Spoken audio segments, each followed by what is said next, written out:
बहुत ज्यादा main important MCQs भी आता है, ये लिख लीजिए।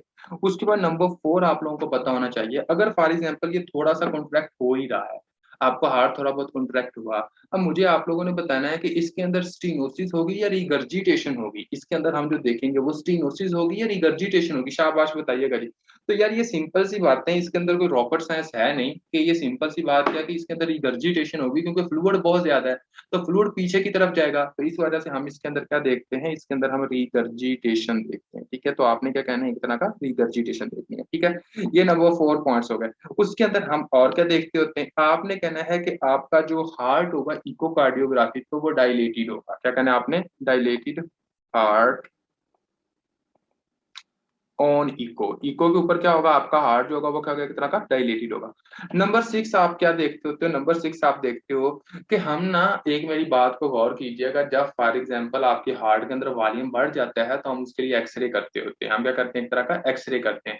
तो हम इसके लिए एक तरह का करेंगे एक्सरे। जब हम एक्सरे करते हैं तो हमें उसके अंदर फाइंडिंग्स हमें मिलती हैं ऐसे, जैसे balloon like finding.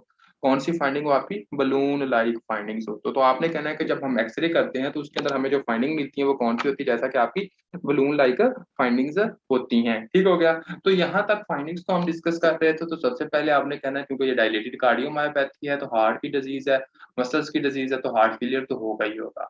Volume overload हो रहा है जिसकी वजह से S3 प्रोड्यूस होगी। इसके बाद क्या होता है कि जनाब आपका वेंट्रिकल कॉन्ट्रैक्ट नहीं होते, तो इस वजह से सिस्टोलिक डिसफंक्शन होगा। उसके बाद जनाब क्या होता है कि आप इकोकार्डियोग्राफी में देखते हो तो डायलेटेड कार्डियोमायोपैथी आपको नजर आती है। उसके बाद जनाब आप जब एक्सरे करते हो तो आपका हार्ट जो होता है वो बलून शेप मिलता होता है। ठीक है, तो ये जनाब आपका कवर हो गया। अब हम आते हैं आगे, और इसको थोड़ा सा इसका मतलब कि और देख लेते हैं जनाब, आपका एक तरह का कि इसके अंदर आपकी हाइपरट्रॉफी कौन सी होती है। ये भी एक सिंपल सा क्वेश्चन है, और मुझे अब आप लोगों ने बताना है कि इसके अंदर कौन सी हाइपरट्रॉफी होगी। जाहिद, अब आपने मुझे बताना है कि इसके अंदर हाइपरट्रॉफी कौन सी होगी। ये वो डिसऑर्डर है जिसके अंदर वॉल्यूम बढ़ रहा है, ये थोड़ा सा सोचिएगा, शाबाश। तो इसके अंदर आपकी कॉन्सेंट्रिक हाइपरट्रॉफी होगी या एक्सेंट्रिक हाइपरट्रॉफी होगी। तो अब आप लोगों को पता है कि जो एक्सेंट और कॉन्सेंट्रिक हाइपरट्रॉफी होती है उसके अंदर क्या होता था, ये फॉर एग्जांपल आपकी हार्ट की वाल है, ये ल्यूमन है, ठीक हो गया। कॉन्सेंट्रिक हाइपरट्रॉफी के अंदर कुछ इस तरह होता था कि जो आपकी हार्ट की वाल होती थी वो ज्यादा सख्त होती थी, वाल्स थिकनेस हो जाती थी और ल्यूमन तंग होता था। ठीक हो गया। और इक्सेंट्रिक हाइपरट्रॉफी के अंदर क्या होता था, इक्सेंट्रिक हाइपरट्रॉफी के अंदर इस तरह होता था कि ये आपकी हार्ट की जो साइज, जो ल्यूमन जो होता है वो बढ़ जाता है। जैसे ल्यूमन बढ़ जाता है तो जो आपकी वाल होती है वो थिक हो जाती है। ठीक है, तो अब देखें इसके अंदर जो वॉल्यूम होता है वो ज्यादा होता है। तो डायलेटेड कार्डियोमायोपैथी में आपका वॉल्यूम ज्यादा होता है कि कम होता है, भाई डायलेटेड कार्डियोमायोपैथी में आपका वॉल्यूम ज्यादा होता है। तो इस वजह से ये कौन सी हाइपरट्रॉफी हो गई, ये आपकी एक्सेंट्रिक हाइपरट्रॉफी होगी। ठीक है, तो ये आपने कहना है कि आपकी कौन सी हाइपरट्रॉफी, आपकी एक्सेंट्रिक हाइपरट्रॉफी है। ठीक हो गया। अब इसके बाद आप लोगों को एक और बात का पता होना चाहिए कि और किसमें ये हो सकता है। ठीक है, और किसमें ये हो सकता है, फॉर एग्जाम्पल इसका एक सिंड्रोम होता है। फॉर एग्जाम्पल उस सिंड्रोम का नाम होता है जिसको हम कहते हैं जनाब आपका ब्रोकन हार्ट सिंड्रोम। ठीक हो गया। ब्रोकन हार्ट सिंड्रोम के अंदर क्या होता है, देखिए ब्रोकन हार्ट सिंड्रोम आपका एक वो सिंड्रोम होता है कि आपका ये एक ऐसा सिस्टम होता है, फॉर एग्जांपल ये मोस्टली वो लोगों को कहा जाता है जो रिलेशनशिप में जिनका ब्रेकअप होता है, या फिर किसी तरह का उनको स्ट्रेस होता है, या फिर किसी तरह का मतलब कि उनको टेंशन होती है। ठीक हो गया।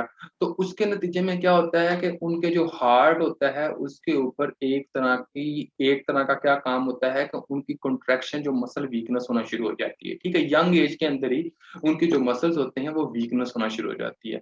और जब उनके मसल्स वीकनेस होना शुरू हो जाती है तो इसके नतीजे में उसके जो हार्ट के मसल्स होते हैं वो प्रॉपर पंप नहीं कर सके आपके ब्लड को।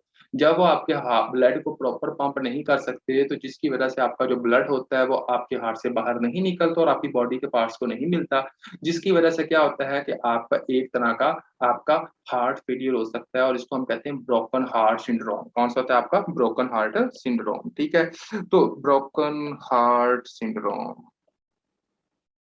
ठीक है, मतलब कि जब बंदा हर वक्त रोने वाला मुंह बनाया हो, चाहे जो मर्जी हो, हर वक्त टेंशन में रहना हो, उसके बाद चाहे वो जनाब खुशी वाला माहौल, और वहां पर भी गमी और रोने की वजह तलाश की जाए, और उसके बाद एवं ही रोना बगैर किसी वजह के या हर वक्त ही रोते रहना, तो उसकी वजह से ये होता है कि आपके जो हार्ट के मसल्स होते हैं वो वीक हो जाते हैं, और जब आपके हार्ट के मसल्स वीक होते हैं तो वो कॉन्ट्रैक्शन नहीं रहती, वो पार नहीं रहती। जब कॉन्ट्रैक्शन नहीं रहती तो आपका वॉल्यूम बाहर नहीं निकलता, जब वॉल्यूम बाहर नहीं निकलता तो इस वजह से आपको क्या होता है, ब्रोकन हार्ट सिंड्रोम हो जाता है। अब स्टेटस आपने नहीं लगाना कि हाँ जी जनाब जो है वो ब्रोकन हार्ट सिंड्रोम का पेशेंट मान रहा हूँ, ठीक है, कईयों के ये भी सीन मिलते हैं ना। तो अब हम आते हैं जनाब आगे कि ये मोस्टली कब होता है, जब बंदा स्ट्रेसफुल कंडीशन में होता है, मतलब कि ये हम कहते होते हैं, ठीक है। इसका जो दूसरा नाम होता है हम इसको कहते होते हैं ताकोत्सबो।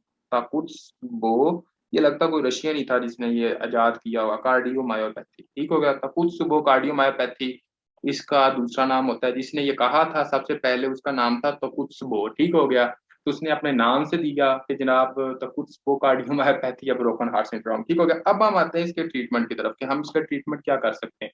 अगर फॉर एग्जाम्पल किसी बंदे को डायलेटेड कार्डियोमायोपैथी हो तो इसका ट्रीटमेंट क्या है, ठीक है। ट्रीटमेंट, तो आपने कहना है कि जो इसका ट्रीटमेंट होता है उसमें सबसे पहले ये होता है, मुझे अब आप लोगों ने एक बात बतानी है। इसके अंदर आपका ब्लड का वॉल्यूम जो है वो बढ़ा हुआ है या कम हुआ है? शाबाश। आपका जो ब्लड का वॉल्यूम है वो बढ़ा हुआ है कि कम हुआ, बढ़ा हुआ है? अच्छा मुझे आप ये बताएं कि आप, हमारे यहाँ एक टोटका बहुत ज्यादा इस्तेमाल किया जाता है, जो हम कहते हैं कि अगर किसी का ब्लड प्रेशर कम हो तो हम उसको क्या कहते हैं कि हाँ जी जनाब 7 नप दी बोतल दे ਵਿੱਚ ਤੁਸੀਂ नमक पाओ तो आराम ਨਾਲ ठीक हो जाएगा, ठीक हो गया, ऐसा होता है ना। या फिर ये कहता है शिकंजी भी पीवो तो बिल्कुल फिट हो जाएगा। तो वो जो होता है वो सीन क्या होता है कि वो हम सोडियम दे रहे होते हैं, चाहे है वो टोटका है लेकिन ये बहुत ज्यादा हद तक फायदा करता होता है। जिस बंदे का ब्लड प्रेशर लो हो उसके अंदर बहुत ज्यादा फायदा करता है, ठीक है। अब इसके अंदर होता क्या है, इसके अंदर ये होता है कि जो सोडियम होता है वो वाटर को ब्लड के अंदर लेकर जाता है, वो हमारी बॉडी के अंदर वॉल्यूम को बढ़ाता है, ठीक है। तो मैं बात करने की तरफ, जो हमारा मेन मकसद है उसकी तरफ आता हूँ। अगर फॉर एग्जांपल आपका पहले ही एक तरह की डायलेटेड कार्डियोमायोपैथी हो तो क्या हम उस बंदे को नमक देंगे, उस बंदे को सोडियम देंगे? शाबाश। तो हमने कहना है कि भाईजान नमक नहीं खाना, जहर खा ले। नमक खाता तो जल्दी मौत आ जानी है, जहर खाता तो शायद डॉक्टर बचा लगे, ठीक हो गया। तो जो सिंपल सी बात है, आपने कहना है कि साल्ट मुकम्मल तौर पर प्रोहिबिटेड करना है, साल्ट जो है उसका इंटेक नहीं करना, ठीक है। तो साल्ट जो होगा वो जनाब आपने कहना है कि नहीं खाना, यानी कि साल्ट में मेन जो होता है वो सोडियम होता है, ठीक हो गया। उसके बाद और क्या होता है, देखें, फॉर एग्जाम्पल इस बात को आप लोगों ने गौर करना है कि अब मेरी बात को देखना है कि ये जनाब आपका एक तरह का हार्ट है, और इस हार्ट का काम क्या है, इसके अंदर आपका हार्ट से जरा कॉन्ट्रैक्ट हो रहा है कि नहीं हो रहा, ये बताएं पहले। इस कंडीशन के अंदर आपका हार्ट से जरा कॉन्ट्रैक्ट हो रहा है कि नहीं हो रहा? सिंपल सी बात है, आपका हार्ट कॉन्ट्रैक्ट नहीं हो रहा। जब आपका हार्ट प्रॉपर कॉन्ट्रैक्ट नहीं हो रहा तो आपका जो वॉल्यूम है, ब्लड जो है वो क्या किडनी को मिलेगा? क्या आपको किडनी का मिलेगा? शाबाश, किडनी को मिलेगा। किडनी को ब्लड आपका मिलेगा ही नहीं। जब आपका ब्लड किडनी को नहीं मिलेगा तो किडनी को ब्लड कम मिल रहा है, तो इसके नतीजे में आपका एक मैकेनिज्म एक्टिव होता है जिसको हम कहते हैं रास मैकेनिज्म। ये मैं डिटेल के अंदर आपको सीवीएस हो गया, उसके बाद एंडोक्राइनोलॉजी हो गया, उसके बाद रेनल हो गया, ये 3 जगहों पर मैं डिटेल के अंदर आप लोगों को पढ़ा चुका हूँ फिजियोलॉजी के अंदर। अब मैं नहीं सॉरी जा सकता इसकी डिटेल में, ठीक हो गया। तो इसके नतीजे में क्या होता है, आपका रास मैकेनिज्म जो होता है वो आपका एक्टिव हो जाता है, ठीक है, जब आपकी किडनी को ब्लड नहीं मिलता। और जो रास मैकेनिज्म होता है ये काम क्या करता है? रास मैकेनिज्म ये काम करता होता है कि ये आपके ब्लड वॉल्यूम को बढ़ाता है।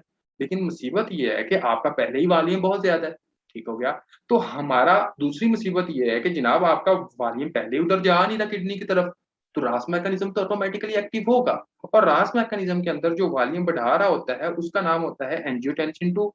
ये जनाब बनता है एंड पर एक प्रोडक्ट जिसका नाम, सब्सटेंस जिसका नाम होता है एंजियोटेंसिन 2, और ये जनाब आपको ब्लड का वॉल्यूम बढ़ाता होता है, ठीक हो गया।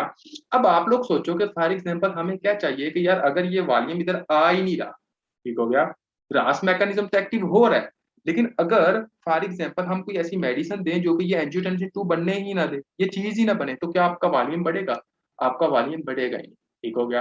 तो इस वजह से हम जो बेस्ट ड्रग यूज करते हैं उसको हम कहते हैं angiotensin converting enzyme inhibitors drug, AC inhibitors. आपकी एसी इनहिबिटर्स, ये एसी इनहिबिटर्स क्या काम करती हैं? ये एसी इनहिबिटर्स आपका ये काम करती हैं कि ये जनाब आपका एंजियोटेंसिन 1 जो होता है उसको एंजियोटेंसिन 2 के अंदर चेंज नहीं होने देती, एंजियोटेंसिन 2 के अंदर चेंज नहीं होने देती। तो आपका एंजियोटेंसिन 1 2 के अंदर चेंज ही नहीं होता। जब आपका एंजियोटेंसिन 2 नहीं बनता तो आपका ब्लड प्रेशर ज्यादा नहीं होता, ठीक है। तो ये बातें आपको पता होनी चाहिए कि ये कौन सी होती है। आपने कहना है कि आपकी एसी इनहिबिटर्स होती है, ठीक है। हाँ सैफ बोलो। तो आपने ये बात अपने माइंड में रखनी है, ठीक है। डायोरेटिक्स यार मेरी है, तुम्हें मैं अच्छा, एक मिनट बंद कर।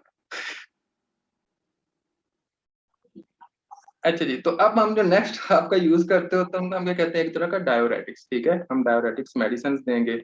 जो आपकी डायोरेटिक्स मेडिसिन होती हैं वो क्या काम करती हैं, वो भी आपके ब्लड के वॉल्यूम को कम कर देती हैं। डायोरेटिक्स का काम पता है क्या होता है? डायोरेटिक्स ऐसी मेडिसिन होती हैं जो कि यूरिन के लेवल को बढ़ा देती हैं।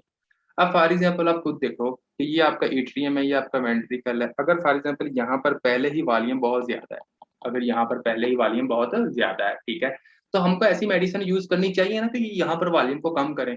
तो हम ऐसी मेडिसिन कौन सी इस्तेमाल करेंगे जो वॉल्यूम को कम करेंगी? वो जनाब आपकी डायोरेटिक्स मेडिसिन होती हैं। वो डायोरेटिक्स मेडिसिन करती क्या है? डायोरेटिक्स मेडिसिन जो होती हैं वो जनाब आपका एक तरह का वॉल्यूम को बॉडी के अंदर कम करके यूरिन के अंदर लेकर जाती हैं। अब जैसे ही फॉर एग्जाम्पल आपकी यूरिन के अंदर वॉल्यूम जाएगा, तो आपकी जो होगा वो जनाब आपके हार्ट के अंदर वॉल्यूम जो होगा वो क्या हो जाएगा, एक तरह का कम हो जाएगा। और इस तरह क्या करते हैं, हम कह देते हैं एक तरह का डायोरेटिक्स देते हैं। अच्छा जी, क्वेश्चन क्या है मैं भी देख लेता हूँ। भाई वॉल्यूम हार्ट में ज्यादा है, बॉडी में तो नहीं। अच्छा, मुझे अब एक बात बताएं, जैसा कि आपने कहा कि हार्ट के अंदर वॉल्यूम ज्यादा है, बॉडी में तो नहीं, ठीक हो गया। तो मैं आप लोगों से क्वेश्चन पूछता हूँ कि वॉल्यूम ज्यादा हार्ट के अंदर वॉल्यूम जाता कहाँ से है? मतलब कि हार्ट के अंदर जो वॉल्यूम जाता है वो कहाँ से जाता है? बॉडी से जाता है ना। तो अगर हम बॉडी का सोर्स ही खत्म कर दें, उधर से ही कम कर दें, तो वॉल्यूम क्या होगा, वो कम हो जाएगा। मतलब कि अगर हम ये देखें कि जो प्री लोड होती है, जो एंड डायस्टोलिक वॉल्यूम होता है, जो वेनस सप्लाई आपके हार्ट की तरफ जा रही होती है, वो कहाँ से जाती है, वो आपकी बॉडी से जा रही है। तो अगर हम बॉडी के अंदर वॉल्यूम कम कर देंगे तो आपका प्री लोड कम हो जाएगा, और जब आपका प्री लोड कम हो जाएगा तो वो कहाँ जाता था, आपके हार्ट के अंदर जाता था। तो वो वॉल्यूम जो था वो कम होता जाएगा, ठीक होगा। तो इस तरह आपने कहना है। उसके बाद हम ये देते हैं। उसके बाद और कौन सी होती हैं आपके, कुछ मिनरेलो कोर्टिकोइड होते हैं, मिनरेलो कोर्टिकोइड होते हैं, वो हम देते होते हैं, ठीक हो गया। ये हम ट्रीटमेंट के अंदर यूज करते हैं। उसके साथ और कौन कौन सी मेडिसिन होती हैं आपकी, एक तरह की इस मिनरेलो कोर्टिकोइड रिसेप्टर ब्लॉकर आपने कहना है, सॉरी, मिनरेलो कोर्टिकोइड रिसेप्टर ब्लॉकर, ठीक हो गया। हम ये मेडिसिन देते हैं। उसके बाद हम देते हैं जनाब, आपकी हार्ट की एक्टिविटी को तेज भी तो करना है ना, तो उसमें हम जो देते हैं, हम डाइडोक्सिन देंगे, ठीक हो, क्योंकि डाइडोक्सिन जो होगा वो कॉन्ट्रैक्शन करवाएगी। उसके बाद हम जो देते हैं वो क्या होता है, हम नहीं देते बल्कि कार्डिक सर्जन देते हैं, जिसको सर्जरी का शौक होगा तो हम हार्ट ट्रांसप्लांट करते हैं, ठीक है। हार्ट ट्रांसप्लांट करते हैं। तो इंशाल्लाह आप में से भी कोई होगा जो कि हार्ट ट्रांसप्लांट कर रहा होगा, ठीक है, जो दिलों के साथ खेलेगा हार्ट ट्रांसप्लांट करते करते। तो एएनपी इतना ज्यादा रोल नहीं होता, एएनपी का इतना ज्यादा रोल नहीं होता, तो इस वजह से हम इसकी तरफ नहीं आते, ठीक है। हमने पढ़ा हुआ है कि एएनपी जो होता है वो जनाब बेहतर ड्रग के तौर पर आपका देते होते हैं, जिसमें जनाब आपका वॉल्यूम को कम करता है, लेकिन इतना ज्यादा ये नहीं होता, ठीक है। तो ये हो गया जनाब। उसके बाद अब हमारे